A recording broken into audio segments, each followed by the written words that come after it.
So you're wondering which Shark or iRobot Robovac you get and how much to pay for it. Well, let me help you decide because I'm going to explain the differences and what you should be looking for today in a RoboVacuum for the price. So this is the i3. Here is the Shark Matrix. This is going to be the J7. This is the J9, having the same clean base as the J7, by the way, and basically looks the same as the J7 in almost every way.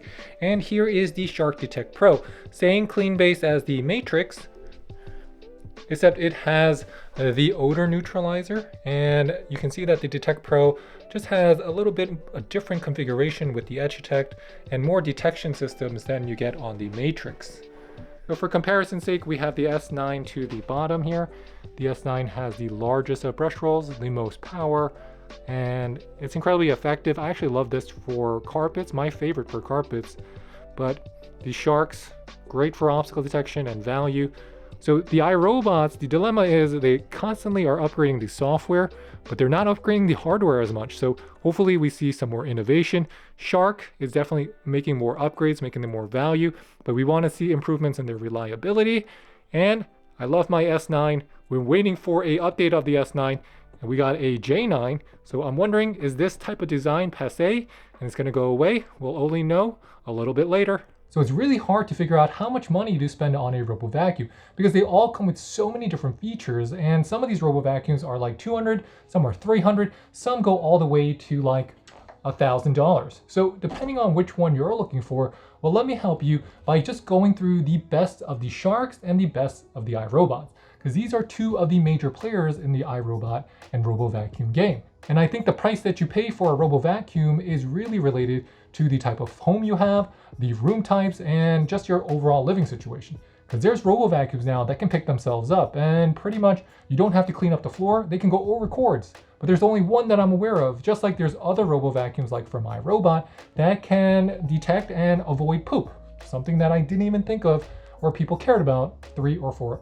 years ago. We're gonna go through one by one. We're gonna start with the i3, and then we got our Matrix. Then we're gonna hit up the J7, J9, and the Shark Detect Pro. So the i3 is gonna have 10 times the power of the 600 entry model series from iRobot. It is coming with the standard clean base, and we've seen this clean base over the years. Now, the i3 itself, the body of it, is gonna look just like all the other iRobots that you see out there, except it does not come with a front-facing camera.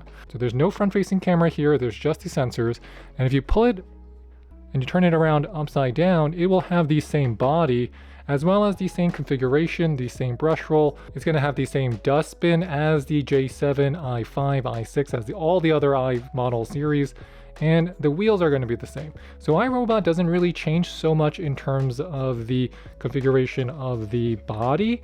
What they do change is that the higher trims are going to get bigger batteries. So you get the i4, it's going to have bigger battery.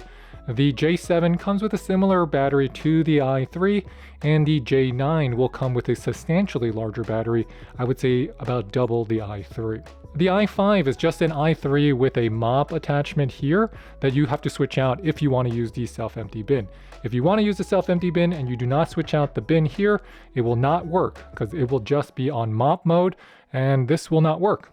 Probably the best in class brush rolls in my opinion, because these go really deep in terms of the carpet fibers, and the navigation on the i3 is not that much different from what you would find on the J7, except it will not be able to avoid poop, but I don't find that's a deal breaker. What I do find is that the i3 has a harder time with large obstacles, and it can get caught because there's no LiDAR here, so it's still using more dated technology in terms of its mapping and its pathing. But still, i3 is a solid choice.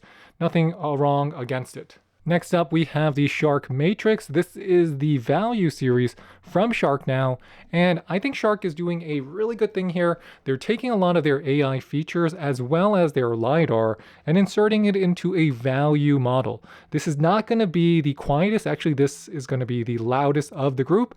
It's also going to be more powerful than you get with the i3, about 50% more powerful than the i3, which means it's 50% more powerful than the J7 next to it.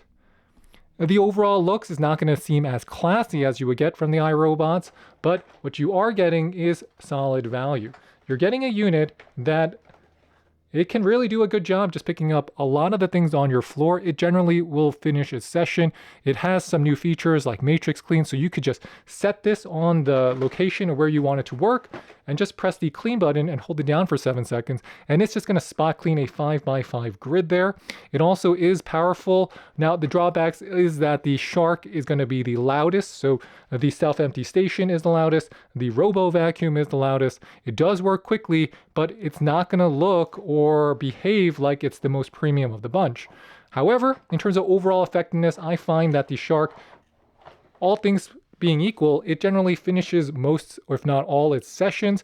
You have the ability to make no-go zones as well as room types inside of the app, something you do not get with the i3. You really got to upgrade all the way to the i7, the J7s, and the J9s in order to get those no-go zones. So you get a lot of the more advanced mapping here, but because it uses LiDAR, it will make and generate a very, very impressive map. And this is what that map looks like. You have the ability to name your rooms. You have your no-go zones. So you can make this always work as long as you pick and make your no-go zones and place them on areas where you want your matrix to avoid. There's a reason why Sharks are so popular for robo vacuums, and it comes down to power and value. If you do have something that happens with your Shark though, you want to contact them. They're not great about replacement parts on Sharks, so they're pretty good on the iRobots. I have experience switching out some components and working with customer service on some of my defective iRobots over the years, but I do find that the iRobots, the customer service is going to be easier to replace than if you have any issues with your Shark. So next up from the Shark Matrix is going to be the J7. And the J7 is a tried and true classic here. So the J7 comes with that front-facing camera right there, and that allows it to have better obstacle detection as well as to avoid obstacles better. Does that mean it is going to avoid all obstacles? No. Does that mean it's going to be able to manage most obstacles? Yes.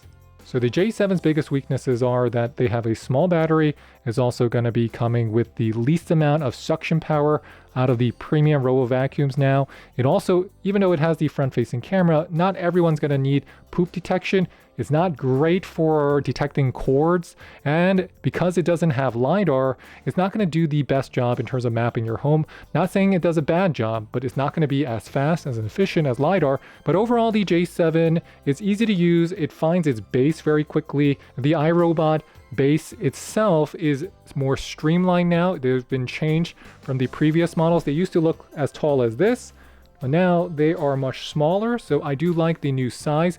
They're a little bit quieter, but the J7 is not going to be as quiet as what you would get on the most premium Robo vacuums like the DreamTechs and the Roborocks or even the S9. So what you will notice on your J7 is that they've been constantly lowering the price, so it's more reflective of the value compared to something like the i3, where the J7 now, if you're finding it similar price to the i3, I definitely recommend getting a J7.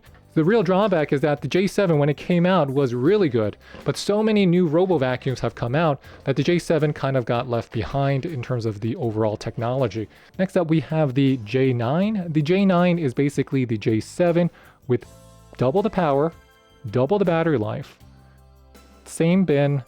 Pretty much all the other technology is basically going to be the same. It is just that they really improved the power and the battery life. If I do a quick side-by-side, which one is the J7 and which one is the J9? You can't tell the difference. Is that you can only tell the difference when you open it up, but you only see the real difference when you look at the components, because physically, outside of the battery, we open both of them up and they look pretty much the same. Outside of some upgrades, they are basically the same between the J7 and the J9. So choose wisely. I do think the J9 is much better than the J7, but that's because it's just more effective. So in the long run, the J9 will have to work less hard to do the same job, which will help with reliability. So this is our Shark Detect Pro, in my opinion, the best Robo vacuum of 2023. So if you were to compare the J9 with the Shark Detect Pro, you'll notice that the Shark Detect Pro's detection system is more advanced than the J9. It might not have the ability to sense poop. It might not have the ability to have that advanced front-facing camera like you get on the iRobot. But the Shark's AI camera here got much better over the years, And the Shark app has been getting better. But where this Detect Pro really changes the entire game is not on the looks, is not what it does.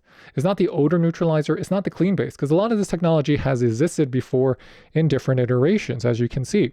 Where it really makes that jump is going to be that it can pick itself up. If you look at the body of the Detect Pro, the wheels themselves, they're like a mini suspension system. So if it senses a bump less than an inch or something obstacle less than an inch, it can basically go over it just by doing a wheelie. What happens is that if it senses an obstacle, it will actually pick itself up and then climb it and then go over it. And that's the only thing that my Shark Detect Pro beats out all of these wholeheartedly. Even the Matrix, which is very similar, is that in a room like this,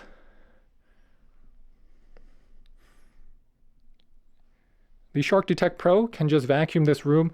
No obstacles, no problem. I use it every day where I store a lot of my stuff, and I never clean up the floor, and the Shark Detect Pro can finish this floor every time. So in conclusion, which Robovac should you be getting for yourself?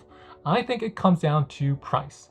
If you have a home that is maybe 2,000 square feet, and each floor of your home, and you're only using it on one floor, and that floor is 700, 800 square feet, you don't have a lot of cords, you got no kids, maybe one pet, I think the Shark Matrix, if you're getting on sale for $299, or you get the J7, those are going to be your two best bets. I generally would avoid the i3 now because they came out with a new version of it called the i5. So I would say get the i5 because it has that mop attachment versus the i3, especially if they're the same price. The J7 will outperform the i3 because of that front-facing camera, but I still think if you have small rooms, so you're using this in 2-3 bedrooms or 4 bedrooms, and all of them are self-contained and they're relatively clean, you won't notice a difference in performance between a i3 and a J7. Where you will start seeing the bigger increases is when you get to the J9 or the S9. The J9 is the newest of the bunch, and the J9 is going to have the biggest battery, it has more power. It's not going to be as powerful as the S9, but it is double the power and double the battery basically of the J7. So that is also going to be another Robovac to look at. But once you get to that price point of like $899, $999, even $799, suddenly the competition is so big. You got things like the DreamTech L10. You suddenly get into the territory of the most premium of the premium, like the Robovac S8. Then the iRobot is good, but a lot of the others, because they use LiDAR, have advantages technologically over the J9. The J9 shines because the software is really good. And if you set out and you map out and you make the map with the no-go zones, it will or should never really get stuck. It should finish out every session, but the iRobots are more likely to scrape your baseboards and hit the doors because they don't have LiDAR. Ultimately, if you have a messy home with lots of pets and you want the easiest solution as a Robovac, I would recommend the Shark Detect Pro because it just goes over bumps, it finishes the sessions, it's easy to use. It's not the best looking, it's not going to have that gold kind of color that you get with the J9 now, and the iRobots, we're really going towards more Dyson territory here in the design, but the Shark is providing a better value for your money. But if you're an iRobot fan, I think the J9 is still a very good, if not the best of the iRobots. Where I draw the line though is that if your house is completely in carpet, even if you had the option of picking all of these, I would still recommend the S9 because it has the widest of brush, it has the most power, and even though I had an issue with my S9 when I first got it, iRobot replaced the battery, and this thing has been working like a beast. With that, thanks for watching everybody. I hope I did a good job explaining what the differences are and basically what to really look for when you're shopping for a Robovac, because you don't want to make a mistake. These are expensive purchases, but if you get the right one, it will drastically change your cleaning experience and just make life easier because you will spend less time vacuuming your floors. And with that, thanks for watching everybody. I'll catch you next time. This is Dave with the French Glow. If you have any questions, please leave them in the comment box. I will get back to you, and please hit that like and subscribe button because this is hard work. And I'll see you soon. This is Dave with the French Glow signing off. Bye bye.